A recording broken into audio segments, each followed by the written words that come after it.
This podcast may contain content that is graphic and disturbing in nature. Listener discretion is advised. A young woman and mother brutally murdered in her own home was found by her 16-year-old twin daughters, who frantically flagged down the police for help. The crime scene pointed to a killer with a lot of anger towards this woman, but the investigation would reveal a shocking motive and the most unlikely of suspects.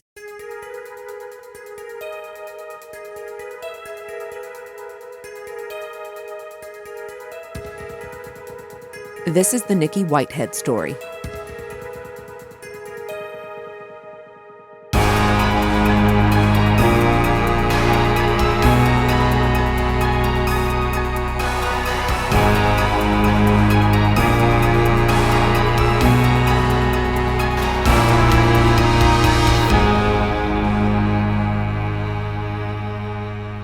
Hi, Amy. Hey, Meghan. I miss you. We're not recording together today.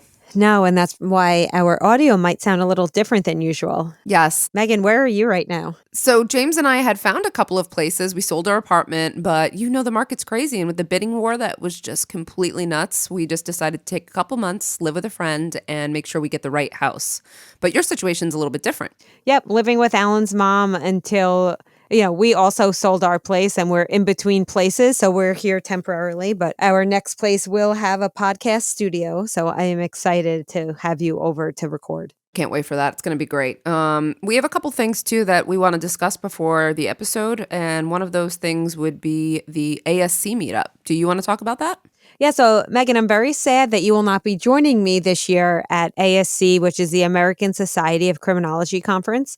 It will be in Chicago, and I will be presenting a few papers on my research in wrongful convictions. And Meghan, I'm also on a panel with Jessica Henry. Oh, are you really? Yes, I'll be reviewing her book. Remember her book that we talked about, Smoke But No Fire? Yeah, fabulous book. Yeah, it's so good. Anyway, at this conference, I will be meeting up with some of our academic listeners who also will be at this conference. How cool is that? Oh, that's so cool. I wish I was doing that part. I just don't wish I was flying to Chicago. You know how I feel about that.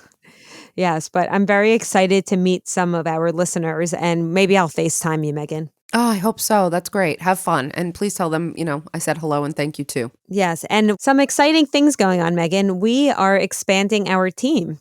We are currently looking for a part-time social media manager and content creator, someone to help us up our social media game. We could use that. Yeah. We could use it. We try, but that's not Yes. definitely not, I would say, our expertise.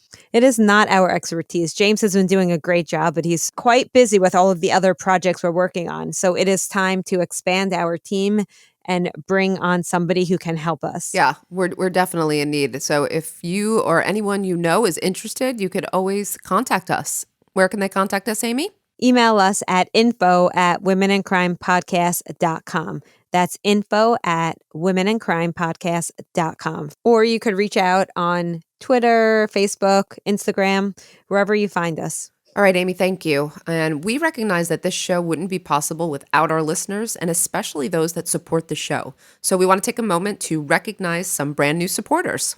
Okay, first we have Kelly Thompson. We have Sarah from Astoria, New York. I lived in Astoria, just to point that out, Sarah. And Astoria has fabulous food. Fabulous. Yes, we also have Taylor from Sunnyvale, California, which is right in the South Bay of the San Fran area. I'm very cool. jealous. And we have Kelly. Meghan, you have anyone else? Yes, Jenny Wood. We have Allison, Hadriana, and Mary Lee Ream. Thank you all so much for your support. These names we read are people who have supported the show in a certain amount, and this is our way of saying thanks. When you support the show through Patreon, you'll also get other perks like ad-free shows, exclusive live Q&A sessions, t-shirts, nail polish, and more. Check out the Patreon link in our show notes if you are interested. Okay, that's all the business we have for today. Thank you, everyone. And now on to the Nikki Whitehead story. Let me begin today's episode by telling you a little bit about Nikki Whitehead. Jarmika Yvonne Whitehead, who went by the name Nikki, was born to a mother who was incarcerated, and she was actually born in prison. And so Nikki was actually raised by her grandmother, Della. So Nikki had a rough start to her life, one would argue.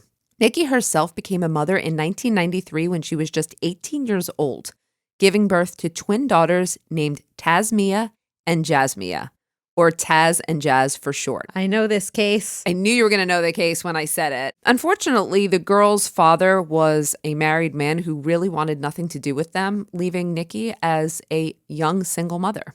So Nikki moved in with her grandmother, Della, who would be the girls' great-grandmother.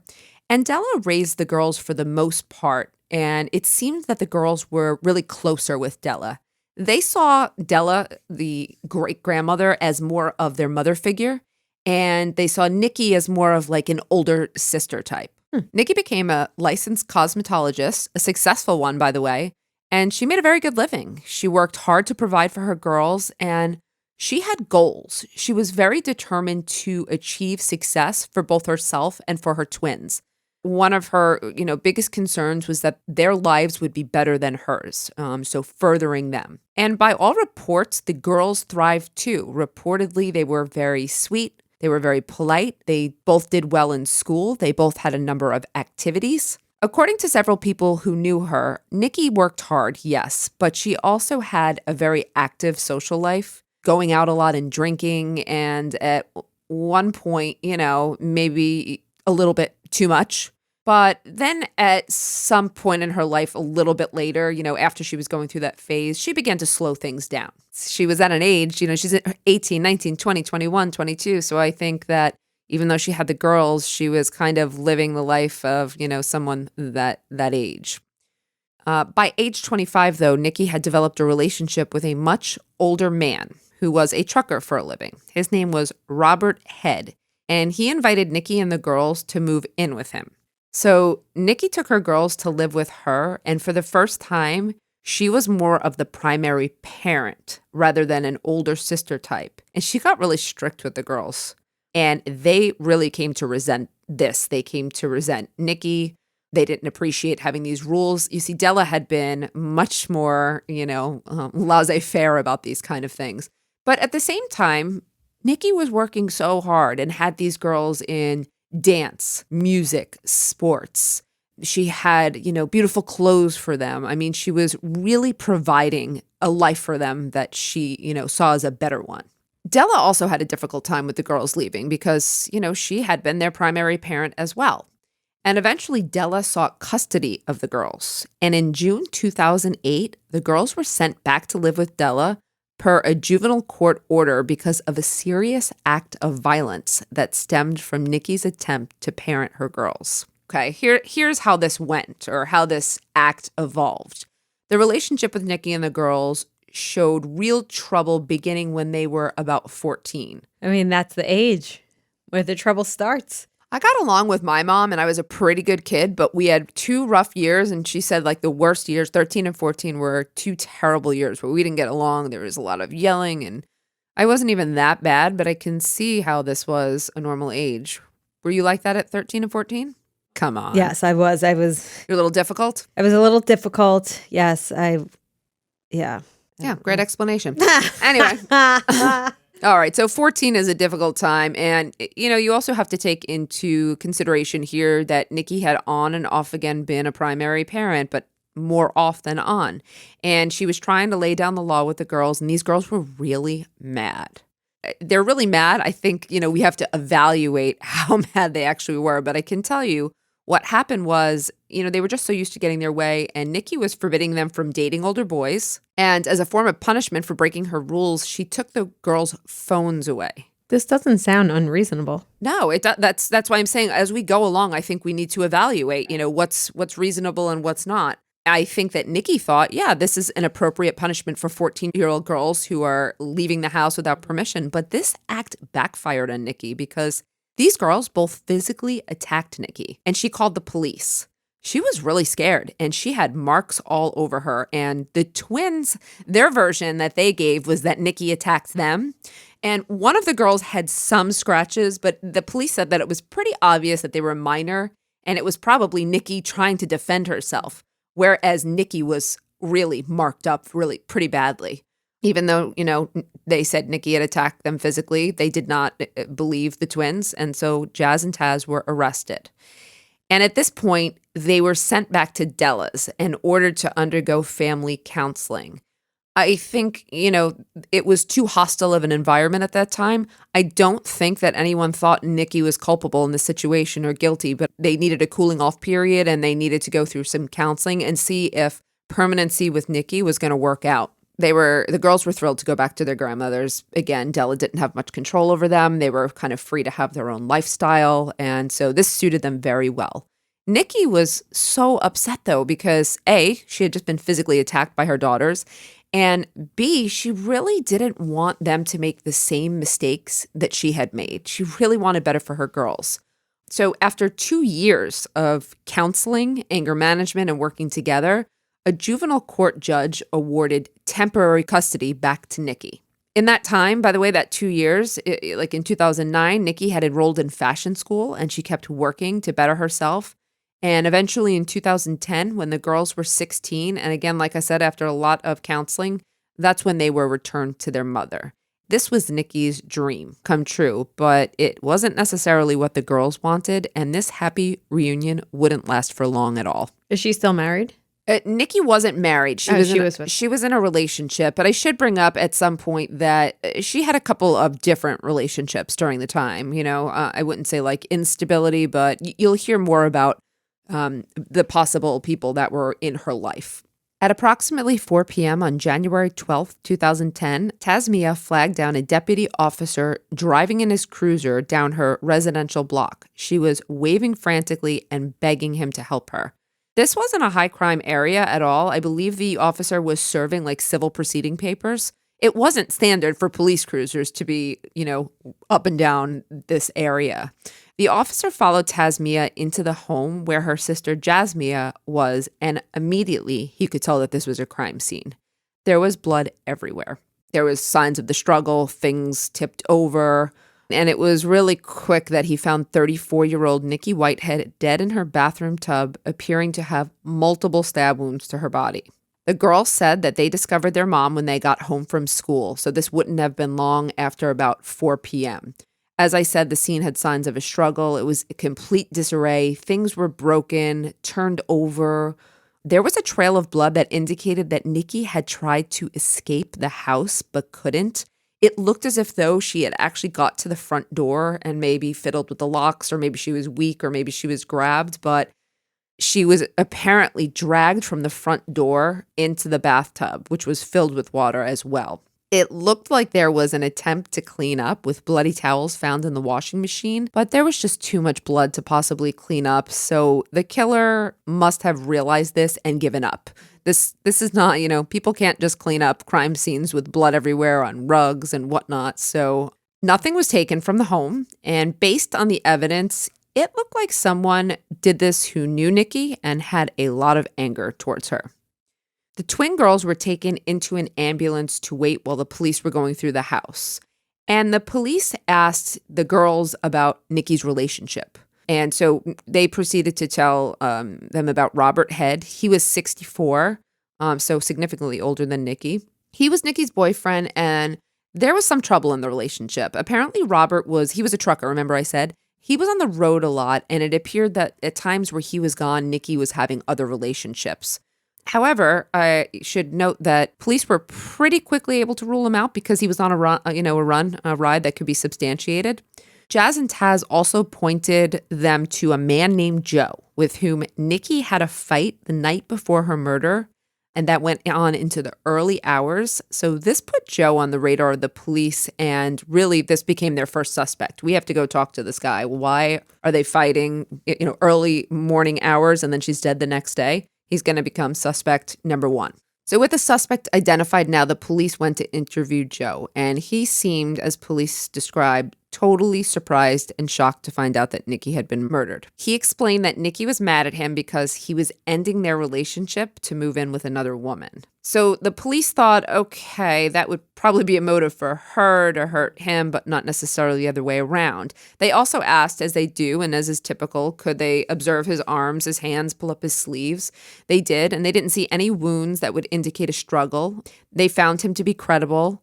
So when we talk about wounds, there's with the stabbing, there's a couple different types of wounds, right? There's defensive wounds, which are common in a struggle, but then there's also those like the knife slippage wounds, whereby if you're stabbing someone violently, the knife blade might slip into your hand and provide little lacerations on it. So they didn't see any of this. So having seen no wounds, having basically not seen a motive, they just didn't think that he was the right suspect. Simultaneously, the police were taking the twin girls into the police station as well for an interview. And this interview was recorded. So as we always encourage people to look it up, I would take a look at this. It's interesting.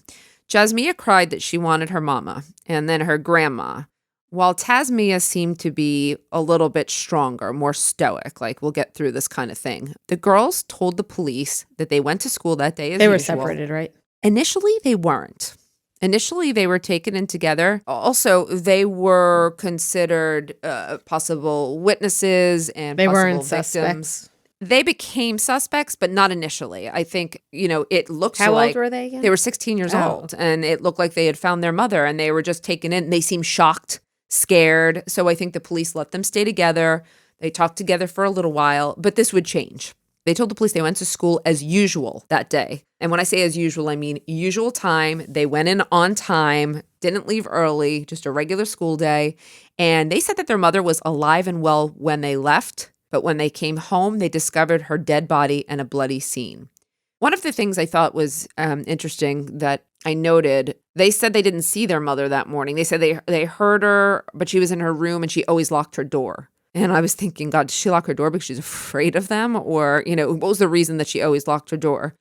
The police, they thought some of the girls' behavior was odd. They were starting to become suspicious during this interview. But what was more concerning, and what you'll see in the video, is that while these girls were inside the interrogation room, they had long sleeve jackets on and they kept on gloves. Yeah. Gloves on their hands. Did the police ask them to remove it? Yeah, because it was, they look like they're like wrapped up and hiding something. So the police officers asked to see their hands and arms. Again, they're looking for the scratches. They're looking for defensive wounds. Let me guess, they found what they were looking for. Amy, you're so smart. What they discovered was that both girls had such wounds on their hands and arms, and they also had bite marks on them. And so when the police asked how they got these wounds, let me give you a guess. What they said? Mm-hmm. They got into a fight with each other. Yes. They like one of them in the thing said, she did this to me. And I thought it was pretty quick. They said they got into a fight with each other and they were rolling around and you know what I mean? This was their explanation. Police weren't buying it, but it was quick. The girls did tell the officers that they had a very difficult relationship with their mother. They actually said they hated her. They said that she was always out partying, that she basically wasn't a good mom, but they definitely didn't kill her. The police were suspicious, but they didn't have enough to arrest them just yet. As you know, you can't make arrests usually that early in the investigation. So they let the girls go home with Della, but they just kept the investigation going. Any idea what Della thought? You're going to see later on what Della thought. Let me just say, without giving it away, Della's a big supporter of the girls. She was very much, on there. She raised them, right? Like she She raised them. I think she had, a different perception of the girls as being angels, or being, maybe not angels, but she had a different perception than certainly Nikki did. And they certainly had different ideas of parenting. At this point, Nikki's body was taken in and autopsied. And what the autopsy revealed was that she had been attacked from behind with a vase that was smashed on the back of her head. And that was probably the blow that took her down. And then she was stabbed several times. One of the wounds severing her spinal cord and eventually killing her. What was she stabbed with? Is it like a kitchen knife? Mm-hmm. Yeah. I don't remember the exact knife. But I'm saying it's a knife from the home. Yep. You're going to like, well, you probably won't like this part, but I'm going to bring this into it. Forensic odontology was used in this case, which I already said I know you won't love, but what they did was they took moldings from Nikki's mouth to see if they could match the bite marks that were present on both of her daughters. And an expert in this case said that to a reasonable degree, the bite mark on Tasmia matched her mother. Okay. I'm assuming there's a lot of corroborating evidence here. There's going to be, but I just feel like we should point this out because I would not be pleased I'm never pleased in a case where it was bite mark analysis. That would be the only piece of evidence. because it has so many issues. But if it is consistent with, a growing other body of evidence, then I think I'm okay with it being used as a supportive measure, just not as primary, the only thing. But in fact, further forensic analysis showed that the blood on the vase was from Nikki, but also that it was from one of the twins or both. Why couldn't they tell which twin, Amy? Because they're twins. And what does that mean? That they have the same DNA. Yeah, identical DNA. So this also becomes a problem and has become a problem in other cases with siblings who share DNA. Because if you think about it too, if you can't tell which one it is, there could be a finger pointing situation as well. It's a good way to create reasonable doubt. I don't see that happening here, though. You're so smart, Amy. It's like the second or third time I've said that during this episode, but it's true. But I just want to point out the reality that it's not a bad. It's kind of like, when your kids, what happens? Ethan says Jordan did it, and you're like, I don't know. Yeah.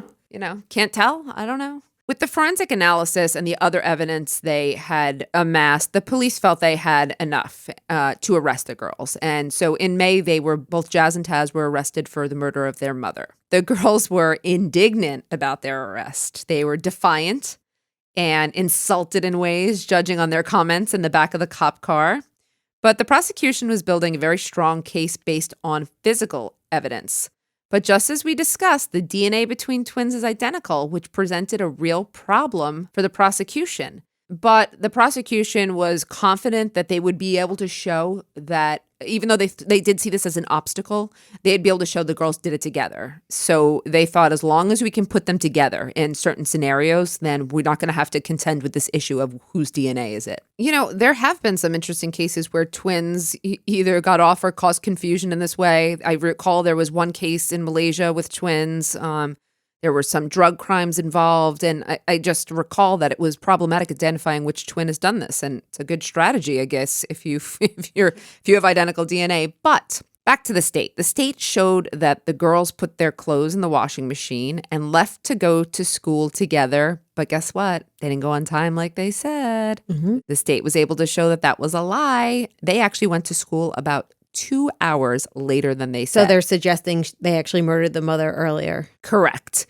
Also suggesting that, this is a lie that you tell, like maybe you don't think about their kids, they're 16. It's a lie you don't tell, like where you don't think about surveillance, even though they were caught on surveillance. But how easy is this one? Like you go to the school. Did the girls come in on time? No. So this lie was, an easy one to disprove, but they were able to do it both through the school and through surveillance.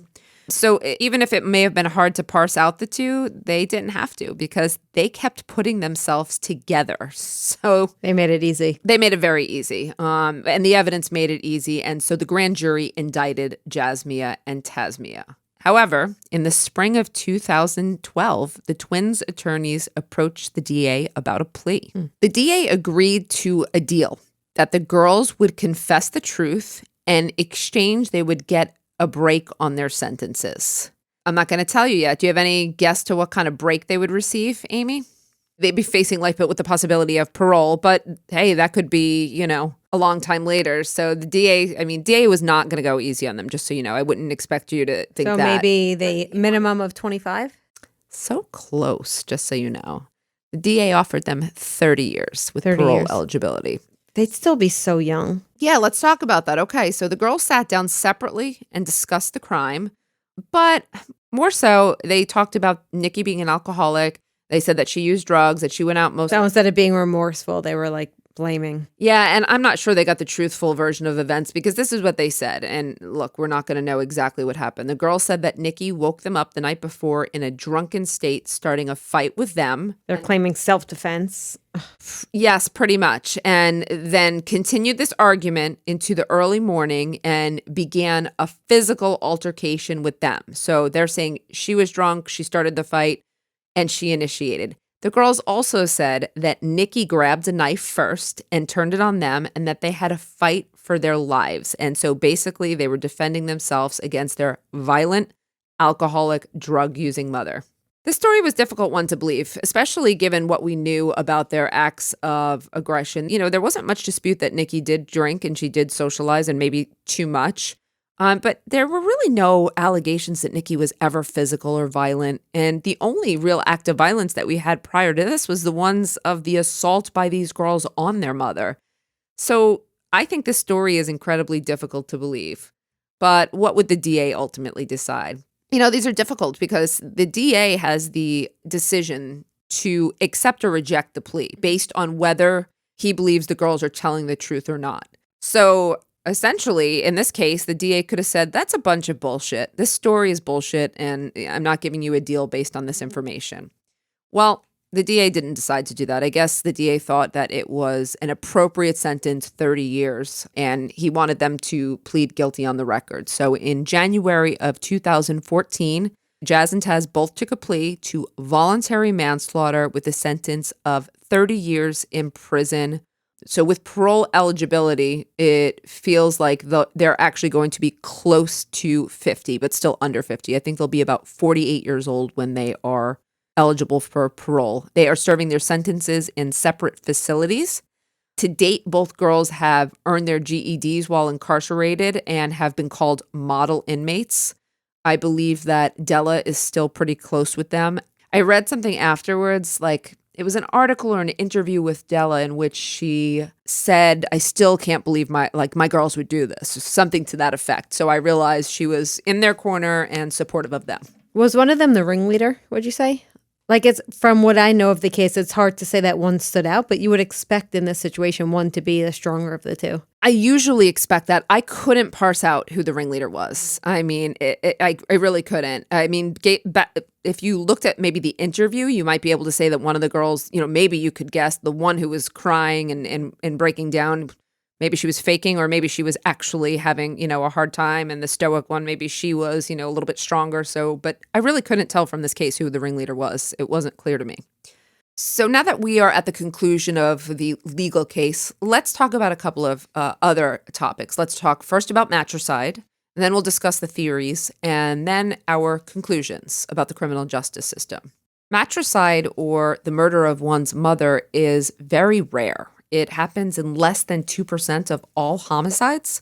But when it does happen, I don't know if you knew this, but it's predominantly adult males and not females. Do you know how I know this? How do you know? Do you remember Erin Caffey? I do, yes. So I remember in that case, I remember being surprised because Erin was a young girl. She was probably the same age as these girls. And I remember and this was one of our first episodes. So Erin was 16, right? I think so. She was young as well. And I remember she did not fit the profile either. And I mean, she was a family annihilator.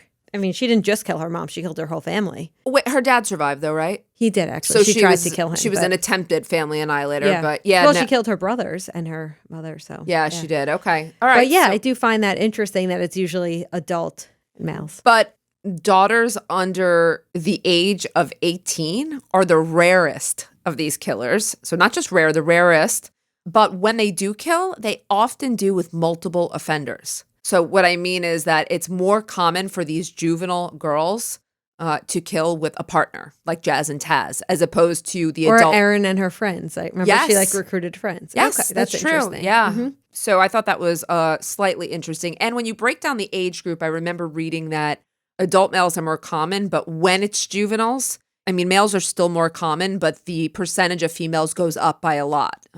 So there is something about the juvenile female. Yeah, because of probably hormones and craziness. You know what? I'm going to get right into now the factors that lead to this. So criminologist Katherine Heide writes on this extensively, and she says that there's no real predictors of matricide. Like, you can't tell. Because, she says, of the rarity of these events, there aren't a certain set of factors.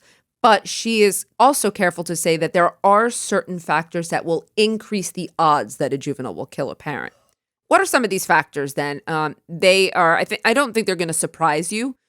They include pattern violence in the home or some other type of family dysfunction. You mean the child's being abused? Or it doesn't matter, just any violence in the home? Yeah, she specified child abuse, but then she actually also said pattern violence in the home. So I think that it could be violence, yeah. yes, among the adults as well.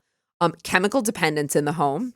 and worsening conditions in the homes as an escalation of violence. So I think that you can see these red flags in this case. I mean, we did have violence in the home in terms of the girls were violent, but they talk about family dysfunction. I think that fits as well. I think they had a dysfunctional family in the terms of this, pull or tug of war between Della and between Nikki. And I think this was not, I do believe that it satisfies the dysfunctional. There was, I don't know to what degree there was dependence, but if Nikki was drinking a lot or using any types of drugs. It also sounds like there wasn't a consistent father figure. That's absolutely correct. So many of these factors that might, be helpful in predicting were certainly present.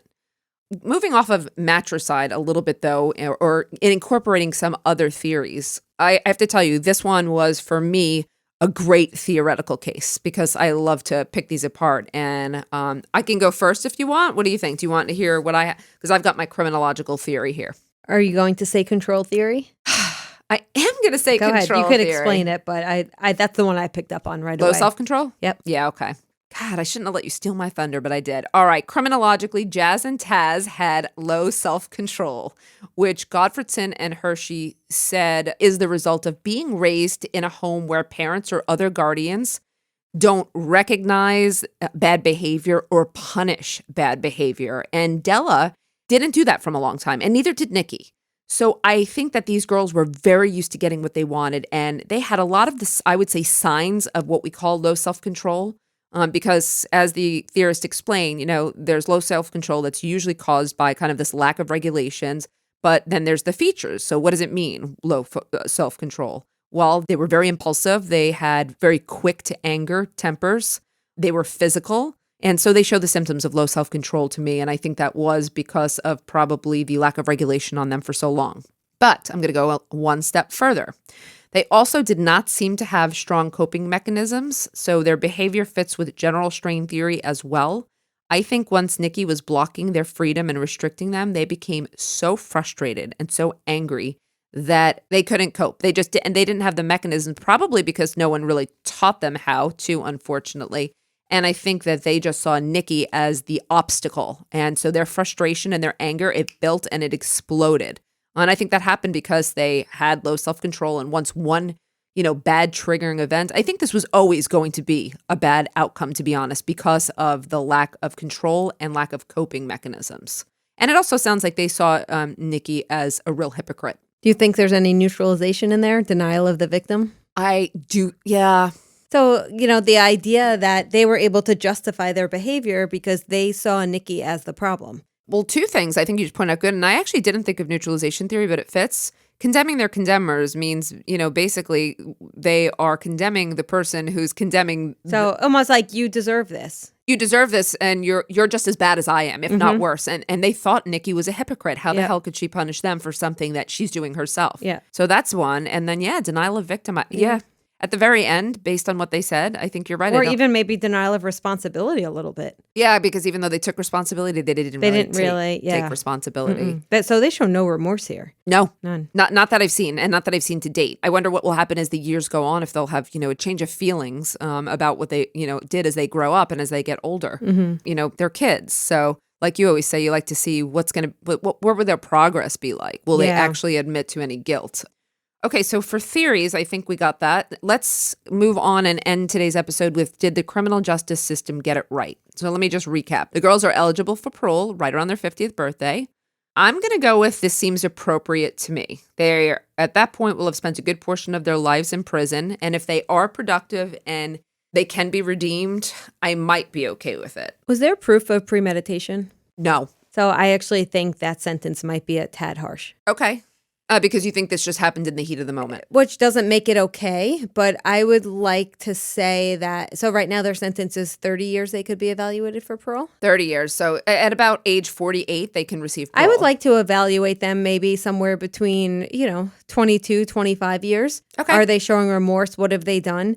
They were quite young. It doesn't excuse them. However, that does give enough time, I think, for rehabilitation. I completely respect that point of view. I like them to be at the end of the I wanted them to be closer to 50 before they get out. I'm always Not more having comfortable. it's the premeditation part that, And I'm not because let's saying- just say that their mother was abusive. And Yeah. not that it's okay that they Yeah. did that to her, but that would be a mitigating factor. It would be. And look, I'm not saying that there's no premeditation. I'm saying that There's no proof There's of no it. proof of it. I couldn't see anything that would have showed me that. I know they had hostile feelings to her. I know they were angry, but I also think they had hot tempers. I think it's very important, though, if we're going to show them any leniency, they need to show remorse, apologize, tell the truth. I want all of that. Yeah, I agree. I'd like for them to admit the truth here because I don't think they told the truth. Also, I don't know that I love the law when it allowed juveniles to be sentenced. We talked about this briefly for a life sentence without the possibility I 100% of parole. agree with that change. Okay, so the possibility at some point, there was a possibility at some point that juveniles could be sent to prison and never have any option for parole. Now, adults get that. We know that, but adults are different than juveniles.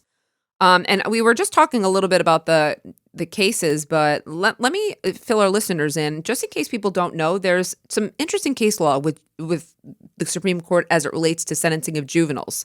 Just so you understand how far we've come, the Supreme Court first struck down the use of the death penalty for juveniles in 2005. Do you remember which case that was? Roper v. Simmons? That is correct. So this was the first case in which the court said it is now a violation of Eighth Amendment rights to cruel and unusual punishment to execute juveniles. I'm surprised it took us that long. I'm not surprised. 2005, that's pretty recent. I know, but I don't think we're as progressive as we could be in that area. Although the court did rely on science and on the development of the juvenile brain and whatnot. So that was a great, unfortunately it was a great step, but it was the worst case ever. This is the one juvenile, which I probably would have, of course, you understand. He was a complete psychopath. He killed someone just to see someone die just for fun, so this wasn't the case, but I did agree with the decision in general.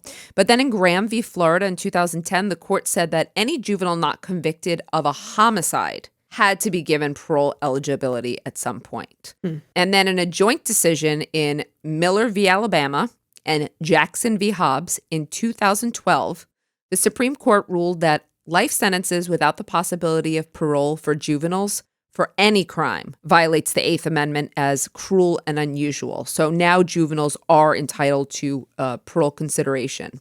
In those cases, Miller was a 14-year-old boy, and with an accomplice, they beat someone to death with a bat, and then they burned his body in a trailer. So, these are heinous crimes, but we have 14-year-olds. While Jackson, age 14, committed a robbery with two other kids, and one of them shot the store clerk, and then they robbed the place, and he was convicted of capital murder. But that's like, what is that? Felony murder, yeah. Which is particularly harsh for a 14-year-old, I'd I have agree. to say.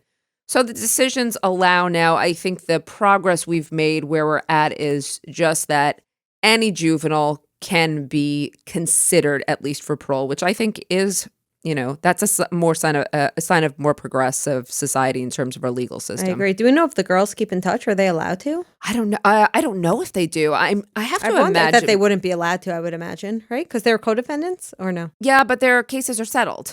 They're already convicted, so I don't see that.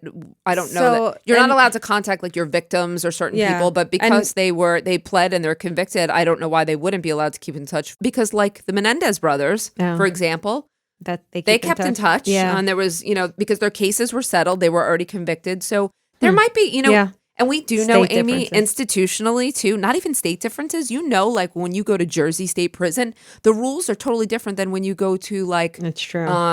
Northern State or, so even within Edna Mann has completely different rules. So, That's true. Individually, this could be different, but I would wonder if they stayed in touch too. And I wonder if time will, I wonder if they'll rehabilitate. I'm a little worried about them. I worry if they'll grow out of it or if they're just... Are they inherently violent? I think probably one of them is the instigator, and whoever that one is the one who might not age out. Reform. Okay.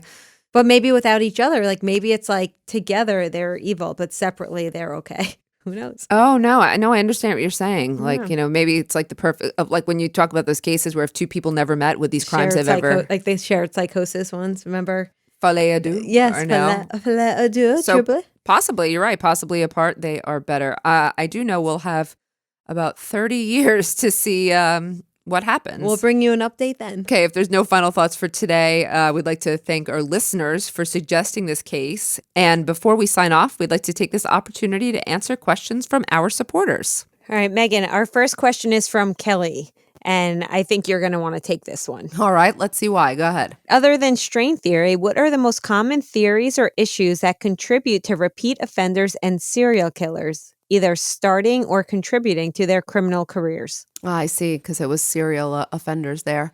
Well, obviously, when we're talking about repeat and serial, they could be different types of offenders. You know, repeat offenders could be kind of what we call your career offenders. And so they're not exactly the same group, but I can tell you for people who are serial, one of the strongest contributing factors relates to biological theory. They've almost all had some type of traumatic injury, whether it be brain. Usually it's brain. So they've all had some type of traumatic injury combined with a traumatic childhood experience. So I would say the common thread is the biological factors, but then the trauma of the childhood experience that usually results in antisocial traits. So among all of these, you're going to find, it could be sociopathology or psychology, but even if it doesn't rate that high at the end of the scale, I would say most of these people have cumulative antisocial traits throughout their lifetimes. All right, thanks, Meghan. The next question is from Jen, and I have to point out what Jen does. Jen runs a mini horse rescue. Stop it. Yes, Jen, can we please Oh my come gosh, where? see your horse? I want to come visit. I don't know, but when I read that, I was so excited. Yeah. Anyway, so Jen wants to know, this is one of my favorite questions, and she did say you might have said this before, but maybe she didn't recall. How did you meet and what made you start a podcast? You want to start or do you want me to? I think we just answered it recently, so I don't want to bore the listeners who heard it. So very briefly, I will say that we both went to the same graduate school. We were both pursuing our PhD in criminal justice at John Jay in New York. Mm-hmm. We were in different cohorts, right? But we were acquaintances. Yeah, we were friendly, but we weren't like best friends like now. So then what happened, Meghan? Well, what happened then is that I was 2 years ahead of Amy, so I founded a criminology program and wound up hiring Amy for the program. And we became closer then. And when we started the podcast, I would say that's when we really upped our friend game and became very best friends. I think one of the main reasons we started a podcast, other than the fact that James suggested it and I was a true crime fan, is we were doing this anyway. We would sit in our office and go back and forth about cases, about theories, about did the system get it right? So essentially, we're just kind of pressing record in our office, having our normal conversations. Perfect explanation, Amy. Thank you for the questions. It's great. Yes. Thank you all so much. So everyone, thank you so much, and we'll catch you next time on Women in Crime. Women in Crime is written and hosted by Meghan Sachs and Amy Shlosberg. Our producer and editor is James Varga. Music composition is by Desert Media. If you enjoy the show, please remember to subscribe and leave a review. You can also support the show while gaining access to ad-free episodes, exclusive AMAs, and other bonus content for a small monthly contribution through Patreon. For more information, visit patreon.com/womenincrime.